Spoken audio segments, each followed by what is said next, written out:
Este sermón fue predicado el viernes 4 de abril de 2026 en la ciudad de Gdańsk, Polonia, por el pastor Paweł Bartosí, titulado Viernes Santos 2026, basado en Génesis capítulo 1, versículos del 1 al 2. En el principio creó Dios los cielos y la tierra. La tierra estaba desordenada y vacía, y las tinieblas cubrían la superficie del abismo, y el Espíritu de Dios se movía sobre la superficie de las aguas. Leo para ustedes Mateo 27, del 45 al 54, que dice lo siguiente: Desde la hora sexta hasta la hora novena, las tinieblas cubrían toda la tierra. A la hora novena, Jesús clamó a gran voz: Elí, Elí, lama sabachthani, que significa esto: Dios mío, ¿por qué me has abandonado? Algunos de los que estaban allí, al oírlo, decían: Este hombre llama a Elías. Inmediatamente uno de ellos corrió, tomó una esponja, la empapó en vinagre, la puso en una caña y le dio de beber. Otros decían: Esperemos a ver si Elías viene a rescatarlo. Pero Jesús clamó de nuevo a gran voz y entregó su espíritu. Y aquí que el velo del templo se rasgó en dos, de arriba hacia abajo, y la tierra tembló, y las rocas se partieron, y se abrieron los sepulcros, y muchos cuerpos de los santos que habían muerto resucitaron, y salieron de los sepulcros después de su resurrección, y entraron en la ciudad santa, y se aparecieron a muchos. Y el centurión y los que estaban con él, que observaban a Jesús, al ver el terremoto y lo que sucedía, se turbaron mucho y dijeron: verdaderamente este era el Hijo de Dios. Es Viernes Santo, un día denominado por el negro, símbolo de la noche y la oscuridad. La oscuridad cayó sobre el mundo cuando Jesús murió en la cruz, y esta oscuridad nos lleva de vuelta a esa oscuridad primordial del relato de la creación del mundo. En el libro del Génesis leemos que Dios creó el mundo bueno, pero que necesitaba ser llenado, madurado y sobre todo iluminado. Cuando Dios creó los cielos y la tierra estaba desordenada y vacía, y las tinieblas cubrían la superficie de las aguas. Así pues, la creación comienza en la oscuridad, y luego de paso da luz. Y dijo Dios: sea la luz, y hubo luz, y vio Dios que la luz era buena. Entonces Dios separó la luz de la oscuridad, y llamó Dios a la luz día, y a la oscuridad la llamó noche. Y fue la tarde y la mañana el primer día. Después, en el cuarto día, Dios creó el sol, la luna y las estrellas, para que proporcionaran la luz y midieran el tiempo. La creación comienza con el paso de la oscuridad a la luz.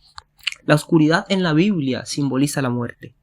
Cuando Jesús habla de los condenados a muerte eterna, la describe como un lugar de oscuridad exterior, donde hay llanto y crujir de dientes. Y mientras Jesús está colgado en la cruz, la oscuridad se cierne sobre él. Y desde la hora sexta hasta la hora novena, la oscuridad cubre toda la tierra. Durante 3 horas, en pleno día, Jesús permanece colgado en la cruz, en completa oscuridad. Cuando Jesús muere, es como si la creación cesara a todo, comenzara a retroceder. Es como si Dios anunciara el mundo tal como existía hasta ahora y llega a su fin. La oscuridad cubre la tierra, y desde esa oscuridad una voz fuerte: Elí, Elí, lama sabachthani, que significa: Dios mío, ¿por qué me has abandonado? En la creación del mundo, cuando el mundo era informe, vacío y oscuro, Dios habló. La primera palabra que Dios dirigió a la creación fue: hágase la luz, y hubo luz. Pero en la oscuridad del Gólgota se pronunciaron otras palabras. Las palabras de Jesús no suenan como un mandato divino, sereno y todopoderoso. Su clamor es el clamor, la oración angustiada de un hombre afligido, abandonado por sus amigos, rodeado de enemigos crueles, con las manos y los pies traspasados y las vestiduras despojadas y repartidas entre sus enemigos. La voz del Gólgota no es una voz que disipe la oscuridad y la resplandece con luz. No es la voz serena del Creador Todopoderoso. Esta voz de desesperación evoca otro acontecimiento bíblico, cuando la creación pareció retroceder al apagarse todas las luces y caer la oscuridad. La 9ª plaga de Egipto fue una plaga de oscuridad que cubrió toda la tierra, una oscuridad densa, tan severa que Dios la describe como una oscuridad que se puede sentir. Éxodo 10, versículos 21 al 22. El Dios de Israel envió una plaga de oscuridad, pero esta vez sobre toda la tierra, lo que significa que todos estamos bajo una maldición, pues fue nuestro pecado el que crucificó al Santo. La plaga de Egipto, que siguió a la plaga de oscuridad, la muerte de los primogénitos en Egipto durante la Pascua, también ocurrió en la oscuridad, la noche en que los israelitas celebraron la Pascua en sus hogares manchados de sangre. El ángel de la muerte mató a todos los primogénitos de Egipto. Leemos que en la oscuridad de la noche de la Pascua se oyó un gran clamor de parte de los egipcios, Éxodo 12:30. Era un clamor de lamentación, desesperación y sufrimiento. El juicio de Dios ha caído sobre los desobedientes, los endurecidos, los rebeldes. En la cruz, Jesús es el Cordero Pascual. En la cruz, toma sobre sí la culpa de todos los pecadores e infieles y clama: Dios mío, ¿por qué me has abandonado? Experimenta el juicio tal como lo experimentó el primogénito en Egipto. En la cruz, el primogénito de toda la creación muere en la oscuridad. Y en esta muerte también oímos un grito de desesperación y angustia. La diferencia radica en que los inocentes sufren en lugar de los culpables. Cuando Jesús entregó su espíritu, leemos que: y aquí el velo del templo se rasgó en dos, de arriba abajo, y la tierra tembló y las rocas se partieron. Israel espera que el mundo se llene de vida, y la fuente de esta vida es el templo de Dios. Sin embargo, en el momento de la muerte de Jesús, el velo del templo se rasga. Esto es una señal del juicio sobre el templo y un presagio de la creación de un nuevo templo. El desgarro de arriba abajo significa que Dios mismo está rasgando el velo. También significa que el velo que esperaba al pueblo del lugar santísimo se quita. Y Jesús va a la cruz como un templo que será destruido, demolido y restaurado en 3 días. Pero este nuevo templo de Dios es diferente. La presencia de Dios estaba ligada al templo de Jerusalén. En tiempos de Israel, Dios decía: venid. La gente tenía que viajar incluso días para llegar al templo. Pero ahora el templo va al pueblo, hasta los confines de la tierra. Después de su resurrección, Jesús va al pueblo. Y luego en el Evangelio Jesús les dice a los discípulos: id, llevad el Evangelio, llevad el conocimiento de Jesús a la gente de todas las naciones. En el Antiguo Testamento solo el sumo sacerdote podía entrar en el lugar santísimo, donde se encontraba el arca de la alianza en el templo, y solo una vez al año. Ahora todo creyente puede acercarse al lugar santísimo, que es Jesús. Él es el nuevo templo, la nueva arca de la alianza. El lugar de la humanidad se encuentra con Dios. En el momento de la muerte de Jesús, la tierra tiembla, el velo del templo se rasga y suceden otras cosas extraordinarias. Y se abrieron las tumbas, y muchos cuerpos de los santos que habían muerto resucitaron y salieron de las tumbas después de su resurrección y entraron en la ciudad santa y se aparecieron a muchos. El texto no dice quiénes eran estos santos. Sin embargo, el Evangelio nos llama la atención sobre el hecho de que estas son señales divinas que explican la muerte de Jesús y lo que pronto sucederá incluso en el momento de su muerte. Jesús triunfa sobre la tumba, incluso entonces derrama la luz de la vida en la oscuridad del sepulcro. Esto nos recuerda que debemos mirar la cruz con esperanza, no con desesperación. Sabemos lo que significa la cruz. Es un camino, no un final. Cuando Jesús instituyó la cena del Señor, su simbolismo abarcaba tanto la muerte como la resurrección. El pan se parte, consumimos el pan y el vino por separado, al igual que el cuerpo y la sangre de los sacrificios, simbolismo de la muerte. Pero al consumirlos se unen en nosotros, por lo tanto no separamos la cruz del sepulcro vacío, no separamos la muerte de la resurrección, contemplamos la muerte con esperanza como un sueño. Por eso, cuando un creyente muere, hablamos de dos cosas: la oscuridad de la muerte y el dolor de la separación. Pero al mismo tiempo, en un funeral cristiano, escucharemos las promesas del Evangelio. Jesús le dijo: yo soy la resurrección y la vida.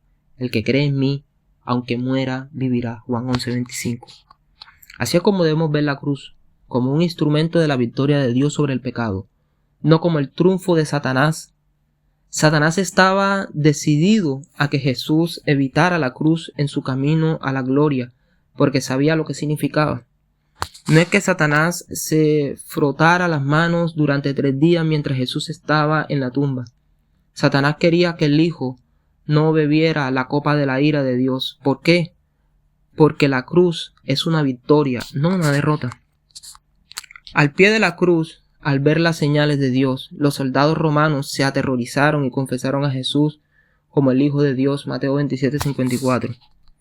El centurión y quienes lo acompañaban, cuestionando a Jesús al ver el terremoto y todo lo que sucedía, se aterrorizaron y exclamaron: ¿verdaderamente este era el Hijo de Dios? Como sabemos, Jesús oró en la cruz con las palabras del Salmo 22. Las primeras palabras de la promesa de este salmo son: todos los confines de la tierra se acordarán del Señor y se volverán a Él, y todas las familias de los gentiles se postrarán ante Él. Salmo 22:28. Los primeros en confesar a Jesús como el Hijo de Dios después de su muerte fueron los soldados romanos. Esto prefigura lo que sucederá después de la resurrección y el derramamiento del Espíritu Santo. El Evangelio se extenderá más allá de Jerusalén, a Judea, luego a Samaria y finalmente a todas las naciones. Esto ya está profetizado en los Evangelios. El Señor Jesús alaba la fe del centurión romano. El Señor Jesús se revela como la fuente de agua viva y salvador de la mujer samaritana. Los soldados romanos en la cruz confiesan al Señor Jesús como el Hijo de Dios. Así, lo que sucede en la cruz, en el Gólgota, prefigura el futuro. Las personas saldrán de sus tumbas donde ya viven para vivir para Jesús. Las personas de todas las naciones confesarán: verdaderamente este era el Hijo de Dios. Dios Hijo pasó por la muerte para vencerla. Entró en la oscuridad para transformarla en la luz. Cuando Dios creó el mundo, habló con voz serena: hágase la luz. Así no es como Dios renueva el mundo desde la cruz. Cuando Dios crea un mundo nuevo, Él mismo atraviesa la oscuridad, la destrucción y el dolor, y clama en medio de ellos. Jesús vence la oscuridad al entrar en ella. Entró en nuestra muerte para sacudirla y destruirla desde dentro. Esto recuerda la escena final de la película Matrix, cuando Neo vence al entrar en el interior de la gente, lo destruye y resucita. Jesús entra en el interior de su enemigo, la muerte, el pecado y la oscuridad, y lo destruye. Y si bien el lamento de dolor de Jesús en la cruz no provoca un cambio instantáneo como en el Génesis, cuando Dios habla, estas palabras de la cruz, como las palabras del Dios crucificado, transforman al mundo. Y la prueba somos tú y yo. Somos el fruto del árbol de la cruz. Dios crea el mundo nuevo desde la cruz, pero esto sucede en circunstancias diferentes a las del Génesis. Dios crea el mundo nuevo al entrar Él mismo en la oscuridad y sufrir en ella. Así pues, el mundo de hoy surgió de la cruz, se formó en la cruz. Tu nueva vida surgió de la cruz, ahí reside su comienzo. Y Dios crea un mundo nuevo a través de ti, mientras caminas por la oscuridad de tu vida, cargando tu propia cruz, y en el camino clamas con fe a Dios, que trae la luz después de la oscuridad. Amén.